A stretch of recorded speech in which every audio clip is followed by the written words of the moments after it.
ब्रज विश्वविद्यालय भरतपुर के बे भाग द्वितीय वर्ष के प्रश्न पत्र प्रथम के सभी विद्यार्थियों को नमस्कार। विद्यार्थियों, मैं आज आपके लिए आपके पाठ्यक्रम में शामिल कवि घनानंद के पद लेकर आया हूँ। उनके पद संख्या 11 और 12 की सप्रसंग व्याख्या यहाँ प्रस्तुत करने जा रहा हूँ। इससे पहले के पदों की व्याख्या हमने पिछले वीडियो में कर चुके हैं, जो मेरे YouTube चैनल पर जाकर आप देख सकते हैं। तो यहाँ पर उनका पद संख्या है 11, जिसकी भाषा है ब्रज और मदन कवित छंद है,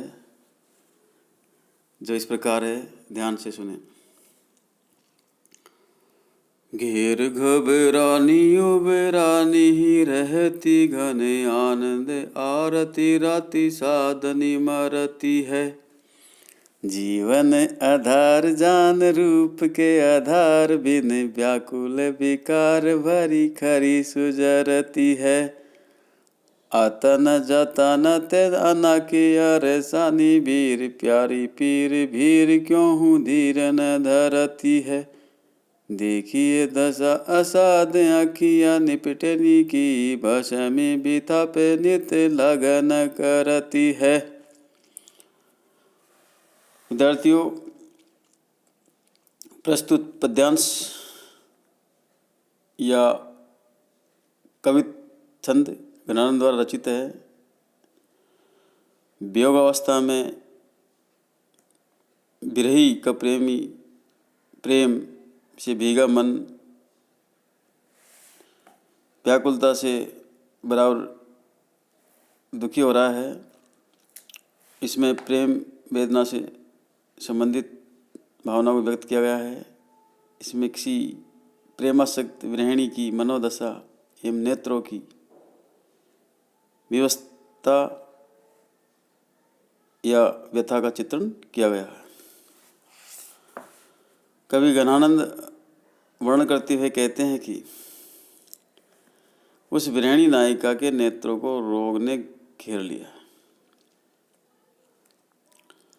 इसी कारण उसकी आंखें निरंतर अश्रुपात करती रहती है और प्रियतम को लेकर राग से युक्त एवं प्रिय दर्शन की लालसा से अत्यधिक उत्कंठा से मरती रहती है, अर्थात व्यथित रहती है। घेर घबरानी उबरानी रहती घने आनंद आरती राती साधनी मरती है। जीवन एवं जल के आधार होने से आंखें अतिशय सौंदर्य के आधार प्रियतम के बिना अत्यधिक व्याकुल विकारग्रस्त तथा अत्यधिक जलती तपती रहती है। जीवन आधार जान रूप के आधार बिन व्याकुल विकार भरी खरी सुजरती है। जीवन एवं जल के आधार होने से यहाँ के अतिशय सौंदर्य का आधार प्रियतम के बिना अत्यधिक व्याकुल व्याकारग्रस्त तथा अत्यधिक जलती तपती रहती है। तन जतन ते अनखी अरसानी वीर प्यारी पीर भीर क्यों हूँ धीर न धरती है। नायिका कहती है कि हे सखी, विविध कामोपचार करने पर भी अतयानी कामदेव अतन जतयानी कामोपचार करने पर भी प्रियतम को न देख पाने से यहाँ की उदास रहती है। अतन जतन ते अनखी अरसानी वीर प्यारी पीर भीर क्यों हूँ धीर न धरती है। इस कारण पीड़ा राशि से आक्रांत होने से ये कैसे धैर्य रख सकती है। इन आँखों की रोग दशा तो असाध्य है। ये अधिक खाव या पेटू हो गई है, बन गई है। देखिए दशा साध आँखियाँ ने पिटेनी की भस्मी बिथा पे नित लगन करती है। इस कारण इन्हें रोजाना लगन करना पड़ रहा है, अर्थात भूखे रहना पड़ रहा है, उपवास करना पड़ रहा है। प्रिय दर्शन रूपी भूख को दबा कर रहना पड़ रहा है।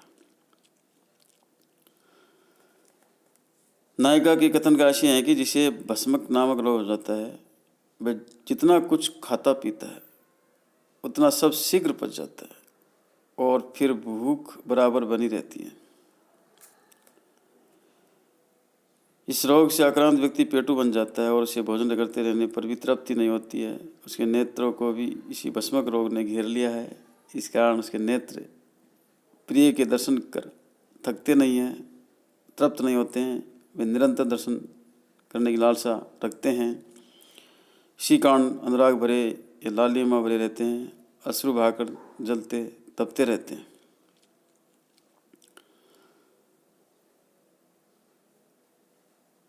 प्रिय दर्शन से अतृप्त रहने वाले इन नेत्रों की पीड़ा से तो असाध्य है, इसका अनुमान लगाना कठिन है। अब इस रोग से कैसे छुटकारा मिल सकेगा? तो विद्यार्थियों, ये थी 11 पद की 6 प्रश्न की व्याख्या, जिसमें एक गृहिणी नायिका की मनोदशा एवं उनके नेत्रों की व्यवस्था और व्यथा का चित्रण किया गया है। कवि ने नेत्रों को भस्म रोग से आक्रांत बताकर नायिका की प्रेम वेदना का मार्मिक चित्रण किया है। इससे कवि के वैदिक ज्ञान की वंदना हुई है। मनन कवित छंद है, ब्रजभाषा है, अनुप्रास, श्लेष, रूपक, काव्यलिंग या मानविक अलंकारों का सुंदर प्रयोग किया गया। अब अगला छंद है 12। 12वां वो इस प्रकार है, ध्यान से सुन। आसई आकाश मदि अवधि गुने बढ़ाई, चौपनी चढ़ाई दिनो खिनो खेल सोए हैं। निपट कठोर ये हो ए चतन आप, और लाडिले सुजान सो दुहेली दशा को कहे। अचिरज मई मोही भई घने आनंद यो, हाथ साथ लाग्यो पे समीप न कहूँ लहे। बीर समीर की जक जोरणी अधीर ने, नीर भी जो जीव तव गुडी लउड्यो रहे। प्रस्तुत पद्यांश पदावतरण कवि गणानंद द्वारा रचित है। व्यवस्था में विरही का प्रेम से भीगा मन व्याकुलता से बराबर उड़ा उड़ा रहता है। प्रयास करने पर भी वह कहीं नहीं लगता। एक अजीब सी बेचैनी रहती है। विरही के मन की सी अस्त व्यस्त अवस्था का चित्रण यहाँ किया गया।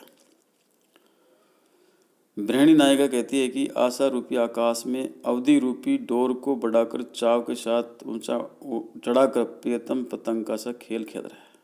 आशई आकाश मध्य अवधि गुने बढ़ाई, चौपनी चढ़ाई दिनों कीनो खेल सोए हैं। फिर आगे कवि कहता है, निपट कठोरी हो एचत ने आप, और लाड़ेले सुजान सो दुहेली दशा को कहे।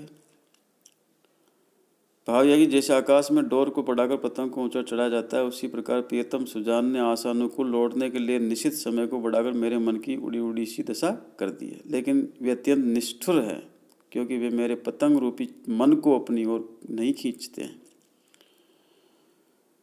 प्यारे सुजान से ऐसी दुस्सहपूर्ण दशा को कौन कहे। फिर आगे कवि कहता है, चिरजमयी मोही भई घनानंद यो, हाई साथ लाग्यो पे समीप न कहूँ ले। आगे घनानंद कवि कहते हैं कि मुझे आश्चर्य इस बात का है कि हाथ से लगे रहने पर भी सामीप्य कभी नहीं प्राप्त होता। जिस प्रकार पतंग की डोर पतंग उड़ाने वाले के हाथ में रहने पर भी पतंग उससे दूर रहती है जब तक वह स्वयं उसे अपनी ओर न खींचे, उसी प्रकार अवधि पर लौट आना प्रिय सुजान के हाथ में है, किंतु वे उसे बढ़ा रहे हैं। जब तक वे स्वयं न आकर अपनी निकटता प्राप्त कराएं, तब तक निकटता कैसे मिल सकती है।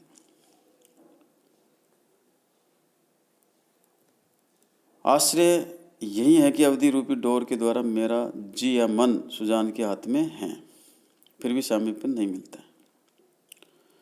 बिरह समीर की झक जोरने अधीर, नेह नीर बीजो जीव तब गुड़ी ल उड़्यो रहे। बिरह रूपी वायु के झोंके से चंचल होकर अर्थात अधीर होकर प्रेम के जल से भीगा हुआ होने पर भी मेरा यह चित्त मन या चित्त रूपी पतंग मेरा मन पतंग के समान उड़ा उड़ा रहता है। गुड़ यानी पतंग। इसमें मन को पतंग के समान बताया है। प्रेमी मन की व्याकुल दशा का चित्रण विभिन्न क्रियाओं के द्वारा प्रभावित किया गया है। कवि छंद की पद योजना 52 रूप है। ब्रजभाषा का सुंदर प्रयोग किया गया है। अनुप्रास, उपमा, रूपक एवं विरोधाभास अलंकारों का प्रयोग किया गया है। तो विद्यार्थियों, ये थे गणानंद के 2 पद जिनकी से प्रश्न व्याख्या यहाँ की गई। शेष पदों की व्याख्या हम अगले वीडियो में करेंगे। इस वीडियो में इतना ही। धन्यवाद। मैं Hanuman Prasad Meena, assistant professor, government PG college बयाना।